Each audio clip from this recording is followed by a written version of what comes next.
Dr. Shashi Tharoor ji. Sir, I join my colleagues in deploring the absence of the Honourable Finance Minister. No, she's not absent. Who had actually introduced the interim budget She's last coming, week. already it has been But I coming. will nonetheless initiate the debate on behalf of my party. The budget comes at a very crucial moment for our country.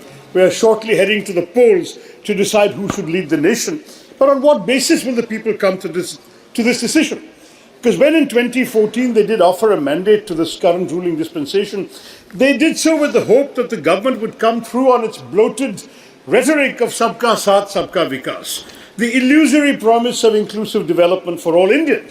Now fast forward 10 years later, sir, and we find the people of this country have been sadly betrayed by a government whose economic mismanagement in this past decade has left the people of India staring at widespread distress, hardship, low incomes and high unemployment. Now, the first glimpse of their economic ineptitude came with the reckless decision of demonetization that broke the back of the Indian economy and resulted in a monumental disaster where poor and middle-class citizens suffered and in several cases even died while waiting in long lines to convert their notes, while the wealthy friends of the government managed to exchange their currency with ease. We must also not forget the sudden no-notice lockdown of 24 March 2020, imposed without warning or planning, which led to lakhs of migrant workers walking, trudging thousands of miles, kilometers back to their homes. During that national lockdown, sir, the most stringent in the world, between April and May 2020, individual income in India dropped by 40%. The bottom 10% of households lost 3 months' worth of income. Over its first 2 terms, this government demonstrated that its specialty was to issue policies marked by haste, incompetence and complete disregard for its own citizens. Just 1 minute. The House has taken up the discussion and voting on demand for grants on account for the year 24-25. Sri Suresh Kodinwani and Srimati Aparupa Podar have tabled cut motions on the demand for grants on account. If the honourable members want to move their cut motions, they may send a slip at the table within 15 minutes, indicating the serial number of the cut motions they would like to move. A list showing the serial numbers of cut motions treated as moved will be put up on the notice board shortly thereafter. In case the members find any discrepancy in the list, they may kindly bring it to the notice of the officer at the table immediately. Now proceed, Dr. Sir. I'll resume, sir, where I left off and welcome the Finance Minister to this House. If demonetization was a bad policy, badly implemented, GST was a good idea, badly designed and shabbily implemented. The goods and services tax has been used to trample over the financial autonomy of our states, and when coupled with demonetization, it resulted in finishing off India's job-generating small, micro and medium businesses. It caused a 45-year unemployment high and ended the economic recovery that had begun in 2013, all while failing to achieve any of its stated objectives. Ordinary Indians have suffered, sir. Even the GST tax slabs on basic commodities like toothpaste, 5%, footwear, 18%, shirt and pants, 5%, rice and wheat, 5%. Instead of flushing our black money, it simply resulted in concentrating wealth in the hands of the government at the expense of the Aam Aadmi. Sir, any talk of a robust economy and of GDP growth cannot be abstract or theoretical, but must be rooted and centered in the welfare of the people of India, who are the principal stakeholders of our economic progress. The question is, who are the people the government is serving? The Finance Minister mentioned 4 quote-unquote castes that the government supposedly looks after, namely the Garib, poor, Mahilayen, women, Yuva, youth, and Annadata, farmers. She said that their needs and aspirations and welfare are the government's highest priority. However, all 4 groups are some of the worst performing groups in the most categories you can find for social and economic policy performance. Let's begin with the Yuva. There is a tragic irony in the government's claims of success when desperate young people are queuing up to risk their lives in Israel in the middle of a war because they have no decent work in India. The unprecedented levels of unemployment have left countless citizens, especially our young workforce, with few prospects for a brighter tomorrow. Overall, an unemployment rate of 8 to 9% has become the new normal in our country. Unemployment reached a 45-year high in 2017 currently stands at 7.3% according to CMIE data, but has crossed 8% just a few months ago. Worse, the unemployment rate amongst youth aged 20 to 24 stood at 45.4%, sir, in 22-23. The Indian economy actually employs fewer people today than it employed in 2012. The data we have actually for the government is only 2018 and 2012, but that's where we have it. We employ fewer people. Agriculture and manufacturing jobs have gone down. Financially precarious construction work and low-end service roles are the only ones where they've seen any sort of employment. No wonder people are so prepared to risk their life and limb for a job in Israel, risking dying to make a living, sir. That's what our young people have been reduced to. Periodic labor force survey data shows that regular salaried employment has stagnated for 5 years. Talk of self-employment, which the government does, is a cop-out, because most of the self-employment is unpaid family labor, which is disguised unemployment. Experts reckon that the growing army of self-employed in any case constitutes very low-quality employment, and unpaid workers have increased from 40 million in 2017 to 95 million last year. You can call them self-employed, but unpaid workers are not counted as employed by the ILO, the International Labour Organization. Now, the share of agriculture in total employment has gone up, which is an indication that there are not enough jobs available outside of agriculture. To this, the government offers schemes like Skill India as a palliative. Skill India has set out a goal of skilling 40 crore workers by 2022, but if you look at the grand total trained under the Pradhan Mantri Kaushal Vikas Yojana, it is 1.3 crore, not 40 crore. And of that 1.3, only 24 lakh people have been placed in jobs. Skill India has been a failure, sir. The workforce share that was formerly vocationally educated trained in 2012 was 2.3%. In 2023, after 10 years of this government, the share has gone from 2.3 to 2.4%. What should we say? Congratulations. All this crying about Yuva Shakti. The truth is that their future looks bleak, sir. The Affairs Minister is disrupting the Finance Minister. Sir, here is one landed member speaking, please. Have the courtesy to this. The Finance Minister doesn't wish to hear any uncomfortable truth, sir. This is an insult to a speaker. This is pre-planned, sir. This is pre-planned. Please. The young people of our country, sir, are facing a double whammy. Falling labour participation rates and shockingly high unemployment, as I've just described, while the minister was otherwise occupied. Government praises the startup culture as an alternative, but fund-starved startups fired nearly 18,000 people in 2022. Startup fundraising activity is so subdued, sir, that in all Indian startups put together raised just $1.1 billion in January, down 75% compared to January of the previous year. Let's turn to MSMEs. They've been the main employment generators in this country, but they also find themselves shrinking in today's economy. Many were permanently closed after the disastrous demonetization.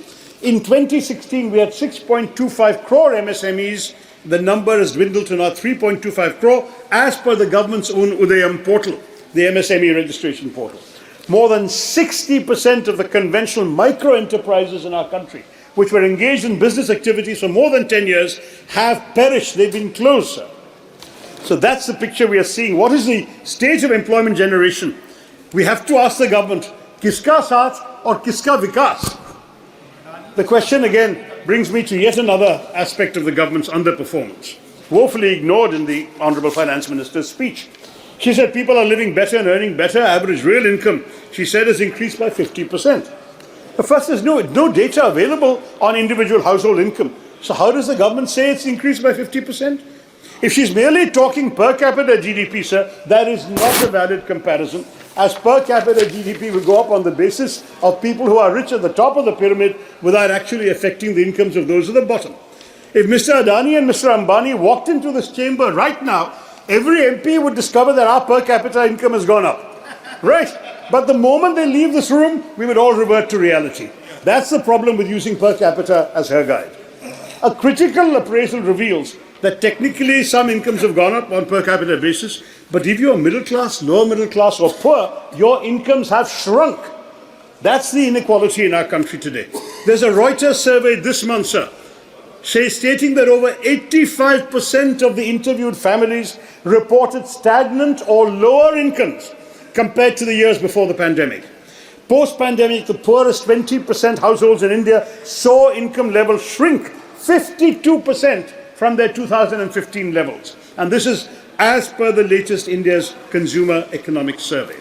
Compare this with the pre-2014 period that the finance minister put so much effort to discredit. During UPA 2, 2009 to 14, real agriculture rural wages grew at 8.6%. In contrast, during NDA 1, growth of real farm wages decelerated to 3.3%, and under NDA 2, the annual growth rate of real rural wages has become negative, sir. Can you give the exact thing? Agriculture wages minus 0.6%, non-agricultural minus 1.4%. So rural India is suffering reduced income, sir. Overall, when you compare income growth by income group from 2016 to 2022 in India, the top 20% of the rich have seen almost a 40% rise in their income growth, while the bottom 60% of our population have all seen negative income growth. There's also been a sharp fall in household savings because real incomes have declined. So let's look at the Garib. I'm looking at each of these castes, quote unquote, that she mentioned. The government claims it made 25 crore people free from multidimensional poverty in the last 10 years. Now that claim has to be interrogated. First, if 25 crore have indeed been freed from poverty, why are 81 crore still receiving free food grains?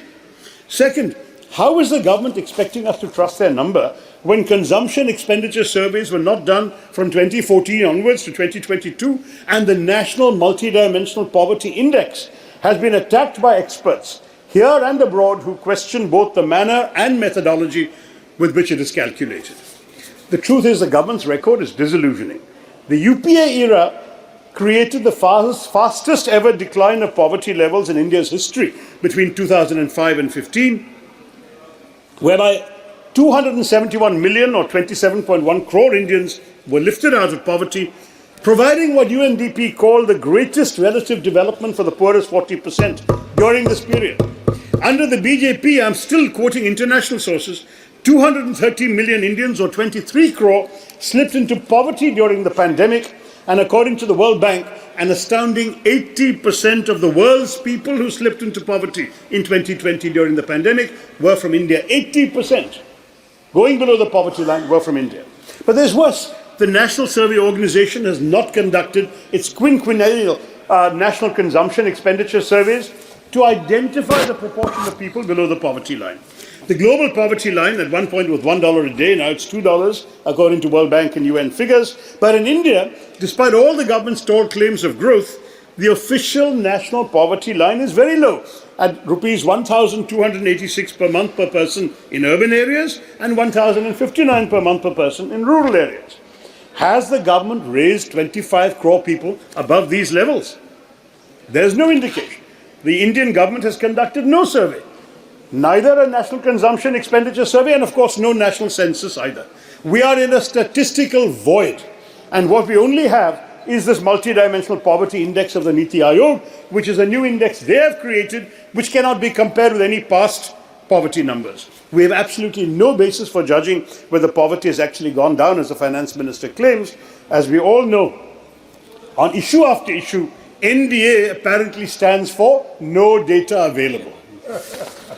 Now, one of the greatest disservices that this government has done to India is that a country which enjoyed a global reputation for reliable statistics is no longer trusted on its numbers. From COVID death claims to real-life economic indicators. These are really horribly disenchanting figures that seek to mask but in fact reveal the government's mismanagement of our economy. The finance minister calls inflation moderate, but the fact is he's not acknowledging that the Indian middle class and poor have been left defenseless in the face of rising inflation. Retail inflation measured by the CPI rose to a 15-month high of 7.44% in July 2023. But a recent survey by the data analytics firm Kantar found that 57% of Indians are worried about rising inflation. Look at wholesale market prices from December 2023, just a month ago. 19.6% higher when compared with the same month the previous year. Paddy became costlier by 10.5%, milk by 7%, vegetables by 26.3% year on year. And this is linked to growing nutritional concerns. The State of Food Security and Nutrition in the World report, another unimpeachable international document, says that a significant 74.1% of India's population cannot afford healthy food. This translates to over 100 crore people in India facing a crisis of inadequate nutrition, and it's a distressing number that is substantiated by our dropping to the 111th rank out of 125 countries in the 2023 Global Hunger Index. Even in the latest interim budget speech, the finance minister spent a lot of time celebrating the success of GST amassing a lot of revenues. But her speech was not punctuated this year with any verses or shairis, not even from Tiruvallur. So I prompted a poet friend of mine to put the plight of the suffering it caused the Aam Aadmi into verse. And I'd like to share it with her to italicize the really sad state of the Indian economy from the point of view of a common man like this Kavi. कर्ज के बोझ से आम आदमी तर तर हो गया, महंगा हो गया खाना पीना, महंगा घर हो गया. मंत्री जी के बजट की खामी हम बतलाते हैं, सिर से करके शुरू चलो पैरों तक जाते हैं. कुछ चुनिंदा यारों के बड़े बंगले हो गए, बालों से पैरों तक आते हम कंगले हो गए.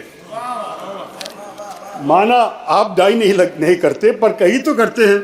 इतनी महंगी हो गई डाई कि लगाने से डरते हैं. चश्मे के दामों को सुन आंखें रो गई. कम लगाओ टूथपेस्ट, पेस्ट भी महंगी हो गई. बाल कटाने से भी हम अब कटने लग गए, बिना क्रीम के हाथ पैर भी फटने लग गए. फट गई कमीज की कॉलर, पर नहीं तो नहीं ले नहीं सकते. जीएसटी इतना ज्यादा है हम दे नहीं सकते.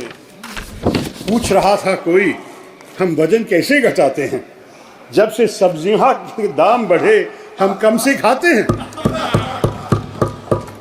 दिखा के लॉलीपॉप वो भरमा कर चले गए. इस बार भी वो अपने ही गुण गा कर चले गए. कैसे सोच लिया कि जनता फिर से माफ करेगी, कैसे सोच लिया कि जनता फिर से माफ करेगी. इस बार चुनावों में जनता जड़ से साफ करेगी.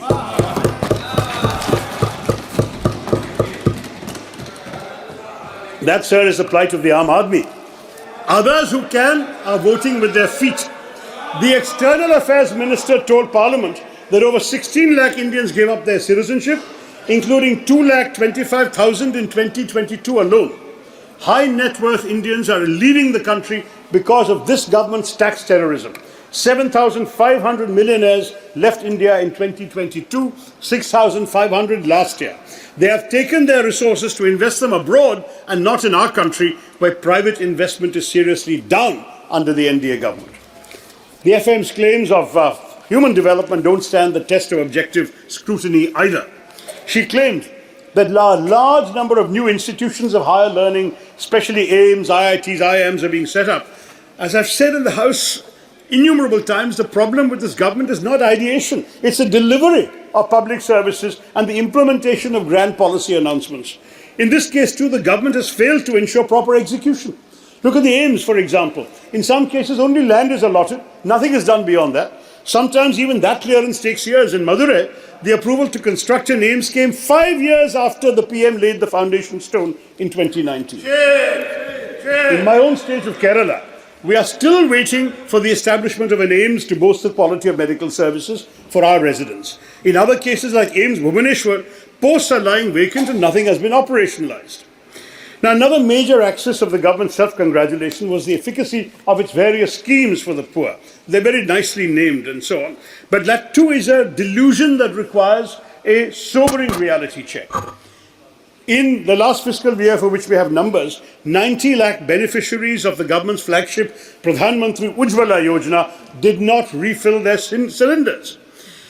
Data revealed through an RTI showed that of the 9.58 crore PM Ujjwala Yojana households, 1.8 crore brought no refills, while another 1.51 crore bought just one refill. But the government does nothing to make the cylinders more affordable to ordinary people. It's all headline management, bottom line mismanagement. In fact, most of the government's successes actually let down. Jan Dhan, 51 crore Jan Dhan accounts were created, but over 20% of them are inoperative as of December 23, last month, just a month ago. Nearly half the inoperative accounts belong to women. So much for Nari Shakti. Ayushman Bharat, in August 2023, the CAG found that 43,000 crore had been misappropriated in the Ayushman Bharat scheme.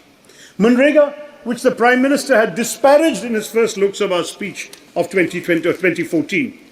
Demand for Manrega continues to be higher even than pre-COVID levels, despite the low wages being given and the various bottlenecks in accessing the scheme. Between April and December 2023, just the last 6-month phase, a record 231.34 crore person days were generated across all states at a time when the government had drastically reduced the budget for the scheme by 33% in the last budget. They then had to seek supplementary funds of 16,000 crore in December. If the economy is so good, if jobs are so plentiful, why did the revised estimate for Manrega 2023-24 increase by 43% compared to the budget estimate? Let's turn to the Annadatta. Close to 689 lakh farmers enrolled under the Fasal Bima Yojana during the 2023 season. Claims were only paid to 7.8 lakh farmers. Shame. Are you supporting your applicants or not? The number of beneficiaries enrolled under the PM Kisan Samman Nidhi Yojana decreased from 11.84 crores in 2019 to 3.78 crores in 22, marking a 67% decline, sir. And CAG tells us over 3,000 crores were reportedly siphoned away from the PM Kisan scheme through the creation of fake beneficiaries using publicly available Aadhaar details. In fact, the total expenditure to the Ministry of Agriculture and schemes related to farmers' welfare has been declining as a percentage of the total budget outlay since 2019. And during this government's period from 2014 to 2022, at least 1 lakh farmers have committed suicide, as per recently released National Crime Records Bureau report. This amounts to a scary 30 suicides per day, every day that BJP has been in power, sir, in the last 9 years. The Prime Minister's promise to double the income of farmers between 2015 and 2022 lies in shambles. They've stopped repeating it. The headlines were made at one time, now they've not been repeating it or fulfilling it, sir. The issue has disappeared completely from policy making, while the real incomes of agricultural households from cultivation has fallen, as I said, by 1.4%. Now, the Finance Minister also made a big deal about the blue revolution in the fishery sector, a sector where the government actually doesn't have much to boast about. I can tell you because most of the fishermen in my constituency are living below the poverty line, and the budget allocation for the sector has been raised for the entire country by a meager 134 crore. The government claims to have doubled pisciculture and aquaculture. Absolutely no evidence of this. And the PM himself talked about creating a Ministry of Fisheries, but they've only created a Department of Fisheries, which is part of a larger ministry. I've never heard of a government that actually breaks its own promise and then claims credit for it. They have promised a ministry for 2 successive elections. They have never given a full ministry to the fisher folk and our coastal region. The rhetoric surrounding Nari Shakti for the Mahila also requires additional debunking to what I've already said earlier. While we in the opposition welcome the women's reservation law, we are deeply skeptical about the vague timeline of the government, but equally representation is not enough in isolation. We know that grand announcements alone don't help women. We need policies that will help them get the resources they need. Consider, for example, the Integrated Child Development Services. You've rebranded it, of course, your phraseology is always great, Saksham Anganwadi and Poshan 2.0. But your budget for integrated child development has actually declined, even while new labels are coming. We have gone in the course of the Modi government's existence to reduce money available for child development. Similarly, while the government's claims of an increase in the number of women participating in the labour force tries to paint a positive picture, the truth is that the rise has only been post-pandemic because women had dropped out of the force during the pandemic in very large numbers, and women are doing tedious, low-paid or unemployed work. I beg your pardon, unpaid work, which is technically unemployment in this country. India ranks 127 out of 146 countries in the Global Gender Gap Index 2023, a searing indictment of our inability to provide the space that our women need to survive and thrive in the labour force. So much then for all the claims of empowering the Garib, the Mahilayen, the Yuva, the Annadata. Contextualizing the FM's budget speech in the highly competitive global environment yields even more evidence of policy failure. Dr. The finance minister argued that India's Tharoor, economic development has been good, even... I'm sorry? You have already completed 25 minutes. 5 minutes more, sir. I'll quickly wrap The party has The finance minister has argued that India's economic development has been good, even as GDP growth averages a modest rate post-COVID. Our post-COVID growth has actually been lower even than Bangladesh, Vietnam, and even until very recently China. So what worries me more is the sharp uptick in the gross debt to GDP ratio, which has invited concerns from the IMF that I hope the minister will address. The government has also missed its disinvestment target for the 5th year in a row. I'm just summarizing my last few points for you, sir.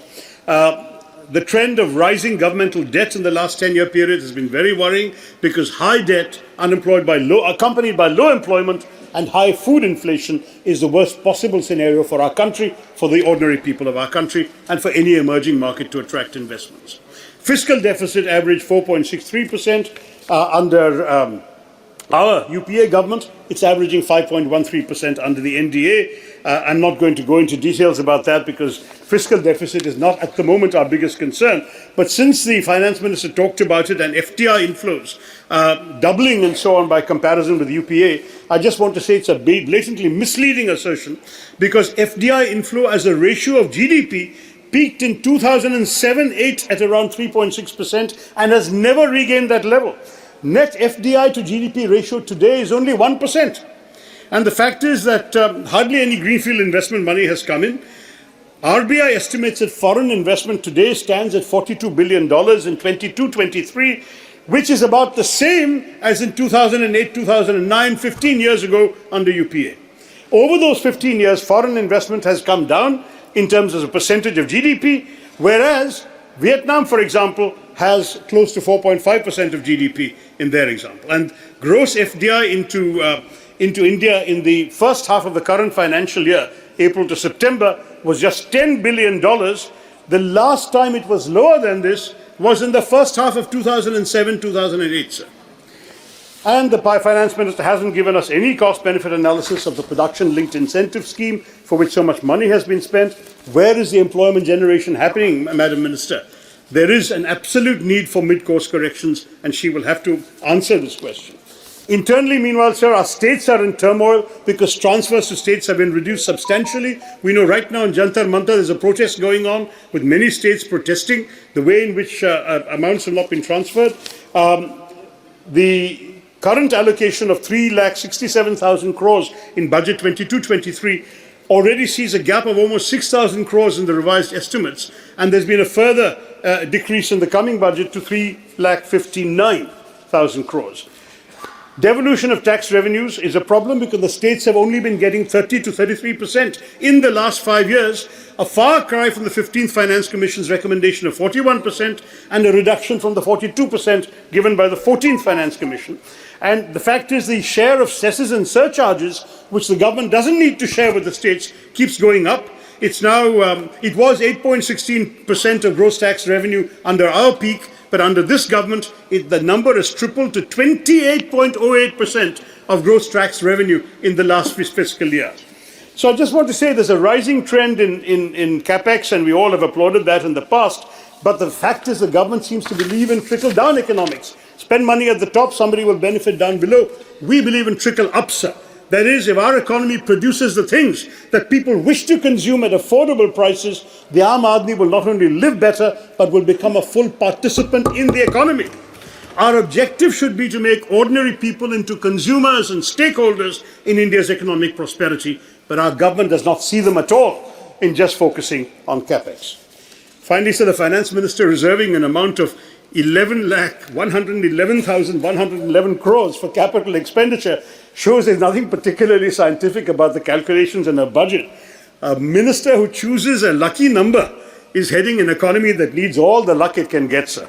There is no question that when she says that GDP stands for governance, development and performance, GDP, as I've pointed out through my speech, the fact is it's not equitably enhancing the capabilities of the ordinary people of this country. Instead, G stands for government intrusion and tax terrorism, D stands for demographic betrayal, and P stands for poverty continuing. This actual GDP also jettisons the trinity of demography, democracy, and diversity the government claims to be serving. The demographic dividend is on the cusp of becoming a demographic disaster with the unemployment crisis, the K-shaped growth, and the ever-widening schism between the rich and the poor.